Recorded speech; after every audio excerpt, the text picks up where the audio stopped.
Olá pessoal, tudo bem? Eu sou o professor Rafael Juca e hoje nós estamos juntos para falar novamente mais um pouquinho sobre a superposição de pulsos. Tudo bem? Vamos lembrar que na última aula, na nossa última gravação, a gente conversou um pouco sobre esse princípio. Nós vimos que, por ser um princípio, a gente ia fazer o quê? Colocar dois pulsos para se encontrar.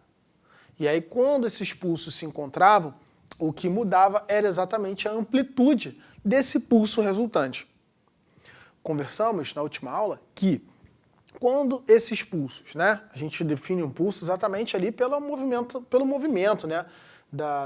dos pontos determinados daquele pulso, Então o que acontece? Olha só, aqui, por exemplo, a gente tem um movimento, desse pulso das partículas dessa corda aqui para cima, a princípio para cima e depois na descida, tudo bem? E nós vimos também na aula passada que, por exemplo, um pulso como esse verde aqui, primeiro as ondas, vamos supor que ele esteja vindo para cá, primeiro vai descer para depois voltar aqui para o estado, ali para o nível inicial, tudo bem? E aí nós vimos a interferência do tipo construtiva, que é aquela interferência no qual, quando aqueles pulsos se encontram, vai gerar um pulso resultante, digamos assim, e esse pulso resultante tem uma amplitude. Esta amplitude, que só vale para aquele ponto, ela no caso, a construtiva, foi exatamente a soma. E aqui, que a gente vai falar da interferência, a gente vai continuar falando da interferência, só que agora da interferência do tipo destrutiva. Vamos lá. Bom, como você pode ver, aqui o que ocorre é o seguinte. Você vai verificar comigo que nós temos aqui dois pulsos, 1 e 2, e eles estão se movimentando aqui em sentidos opostos. E aí eu vou marcar aqui, a princípio, a amplitude 1. A amplitude A1, tá? Que é a amplitude desse pulso azul. Tudo bem? E a gente verifica que essa amplitude, ela está apontada ali para cima. Ou seja, as partículas, primeiro, elas sobem para depois descer. E aqui, ó, vou marcar aqui a amplitude do pulso A2. E aí, o que acontece? Olha só. Essa amplitude do pulso A2, repare, ela é oposta à amplitude do pulso 1. Bom, como elas são opostas, nós já temos um indício de que essa superposição aqui ela vai acontecer de forma destrutiva. Tá legal? E aí, olha só. Feito isso, verificado isso, aqui ó, eles vão se encontrar. E aí, quando eles se encontrarem, o que vai acontecer? Será que vai gerar um pulso maior, menor ou igual ali a um dos dois, Depende. Depende do momento do encontro e principalmente das amplitudes de cada pulso, tá? Nesse caso aqui, a gente percebe claramente que A2, nesse caso, A2 é maior do que A1, certo? Em módulo, claro, Então, A2 é maior que A1. Isso nos leva a crer que, quando esses dois pulsos aqui, eles ficarem superpostos, ou seja, um sobre o outro, quando isso aqui acontecer, será gerado um pulso aqui, ó, pequenininho, com uma amplitude, que eu vou chamar aqui de amplitude A, eu estou marcando aqui para você, e essa amplitude A, ela vai ser o resultado de A2 menos A1. Tudo bem?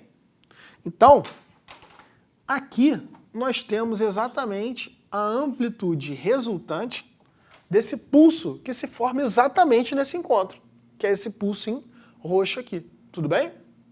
E depois, o que acontece? Bom, depois segue o mesmo princípio que a gente havia conversado um pouquinho, O que acontece? Tanto o pulso 1 quanto o pulso 2 seguem seus caminhos como se nada tivesse acontecido, como se não tivesse ocorrido o encontro. Então, por exemplo, esse pulso verde, ele continua se movimentando da direita para a esquerda, beleza? E esse pulso 1 continua se movimentando da esquerda para a direita, beleza? E o mais interessante é que isso acontece com essa amplitude aqui sendo A1, e essa amplitude aqui sendo A2. Tudo bem? Então, é a interferência destrutiva. É comum você verificar essa interferência sendo chamada de destrutiva, mas sendo parcialmente. É comum você ver esse nome, tá? Uma interferência parcialmente destrutiva. E por que a gente comenta, né, a gente verifica esse parcialmente? Porque tem um caso particular, que é a interferência totalmente destrutiva no caso, né? Totalmente. E como seria a interferência totalmente destrutiva? Seria o seguinte, olha só. A gente pega aqui, ó, o pulso azul, esse pulso azul. Novamente, ele está se movimentando para cá, tudo bem? Sempre um tem que encontrar com o outro para ocorrer aqui essa interferência. E aqui nós temos o pulso 2 se movimentando da direita para a esquerda.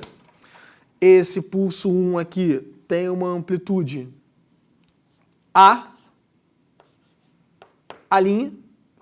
e esse pulso 2 aqui também tem uma amplitude A'. Tudo bem? E assim, o que acontece? Olha só. Bom, quando a gente percebe, né, observando esse desenho, que a gente tem uma interferência do tipo destrutiva. Exatamente porque a amplitude, né, esse vetor aqui, posição, não é isso? Ele está para cima e esse vetor posição está para baixo, beleza?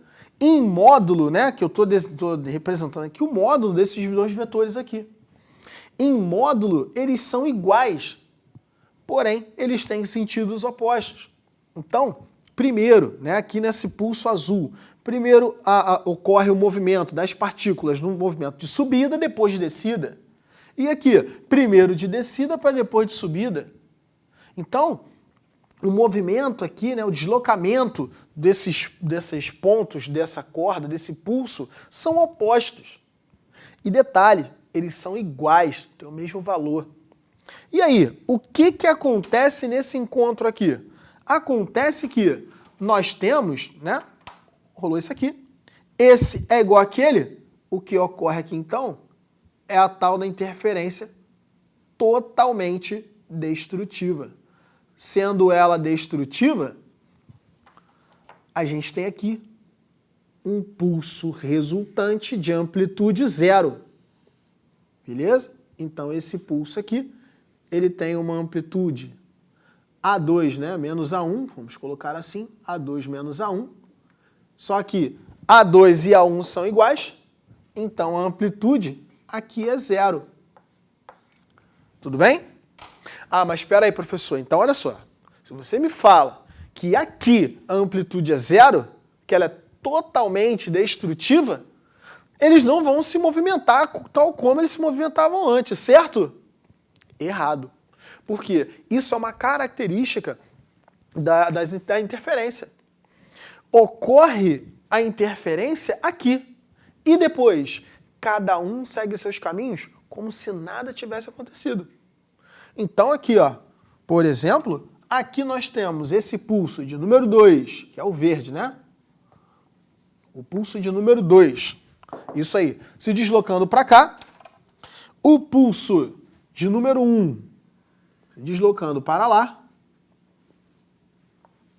Então aqui está o pulso número 1, pulso número 2, e aqui nós temos a mesma amplitude A', ou seja, o mesmo deslocamento A', tudo bem?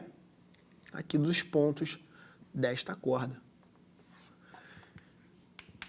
Então, isto que você está vendo é exatamente, né, o fato, né, a ocorrência da interferência, só que do tipo destrutiva. Então, só para fechar, a interferência destrutiva ocorre quando as amplitudes elas têm, na verdade, os movimentos das partículas dessa onda aqui, dessa corda, desse pulso, tem, né, sentidos contrários, opostos, resultará numa amplitude menor ali do que, né, as amplitudes da maior onda, por exemplo, do maior pulso, por exemplo. Tudo bem? Tranquilo? E a totalmente destrutiva é aquela que as amplitudes elas têm o mesmo valor, sentidos opostos de movimento, né, do deslocamento das partículas aqui dessa corda. Neste ponto não haverá pulso, ou seja, fica reto, e depois cada um segue seus caminhos, como se nada tivesse acontecido. Tudo bem? Tranquilo? Então, pessoal, por hoje é só. Saudações e até a próxima.